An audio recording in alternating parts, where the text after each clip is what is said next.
I love it. I think there's got to be some argy-bargy. I enjoy it. I'm Australian. অস্ট্রেলিয়ানদের বলা হয় যে স্লেজিংয়ে তারা বিখ্যাত, আলোচিত, সমালোচিত। লিটন রিজওয়ান ব্যাপারটা যা ঘটেছে, শন টেইট খুবই মুগ্ধ হয়েছেন। লিটন মজা করেই রিজওয়ানের উদ্দেশ্য করে বলেছেন যে আচ্ছা অ্যাক্টিং কার রাহা হ্যায়। কারণটা হলো রিজওয়ান প্রায় সময় টাইম কিল করছিলেন, কখনো 12 ম্যানকে ডেকে তিনি হয়তো মুখ মুছছেন, কখনো পায়ে টান লেগেছে ফিজিওকে ডেকে আনছেন। মোমেন্টামটা আসলে রিজওয়ান নিজের দিকে নেওয়ার চেষ্টা করছেন।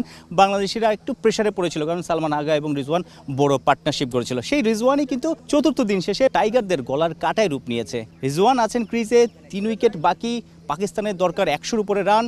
কি মনে হয় পঞ্চম দিনে বাংলাদেশ কি অনায়াসে ম্যাচ জিতবে? Well, I think we'll bowl them out. তৃতীয় দিন শেষে প্রেস কনফারেন্সে তাকে প্রশ্ন করা হয়েছিল যে আপনি তো বরাবরই দ্বিতীয় ইনিংসে দুর্দান্ত বোলিং করেন, আপনার প্রথম ইনিংস থেকে দ্বিতীয় ইনিংসের রেকর্ড ভালো। তাজুল ইসলাম একটু রাগ করে বলেছিলেন যে আমি প্রথম ইনিংসও ভালো বোলিং করি।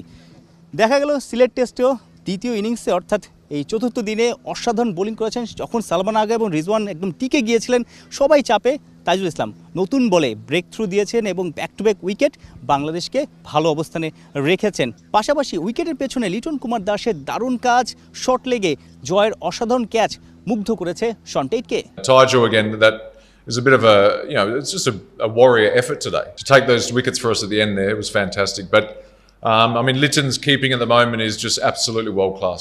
পাকিস্তানের ব্যাটিং কোচ আসাদ শফিক এখনো আশা করছেন পিচের চরিত্র ভালো আছে, পঞ্চম দিনে পাকিস্তান ভেলকি দেখাবে। শন টেইট বিশ্বাস রাখছেন নিজ বোলারদের অর্থাৎ বাংলাদেশি বোলারদের উপরে। শন টেইটকে একটা প্রশ্ন করা হয়েছিল যে বাংলাদেশের এই টেস্ট টিমটাকে সে কীভাবে রেড করেন বা টেস্ট টিমটা কেন এত ভালো পারফরমেন্স করছে। শন টেইট তো আসলে বিপিএল খেলেছেন, বিপিএলে কোচিং করিয়েছেন, বাংলাদেশের ক্রিকেটটা গত 8-10 বছরে অনেকভাবেই আসলে ফলো করেছেন। তিনি বলছেন যে এই দলটার মধ্যে সেই হাঙ্গ্রিনেসটা আছে, এই দলটার মধ্যে আসলে পেস বোলিং অ্যাটাকটা এত ভালো হয়েছে, ব্যাটাররাও পারফর্ম করছে, সিনিয়র ক্যাম্পেইনাররা আছে, যে কারণে এই দলটা দুর্দান্ত খেলছে। তবে আসল পরীক্ষাটা হবে বিদেশের মাটিতে, বিশেষ করে এবছর অস্ট্রেলিয়াতে টেস্ট আছে, এবছর সাউথ আফ্রিকাতে টেস্ট আছে। এই টেস্ট সিরিজগুলোতে যদি বাংলাদেশ ইমপ্রুভমেন্ট দেখায়, ভালো করে, তাহলে আসলে তাদের in future home and away দুই জায়গাতেই খুব ভালো পারফরমেন্স দেখা যাবে এবং অনেক দলই সমীহ করবে।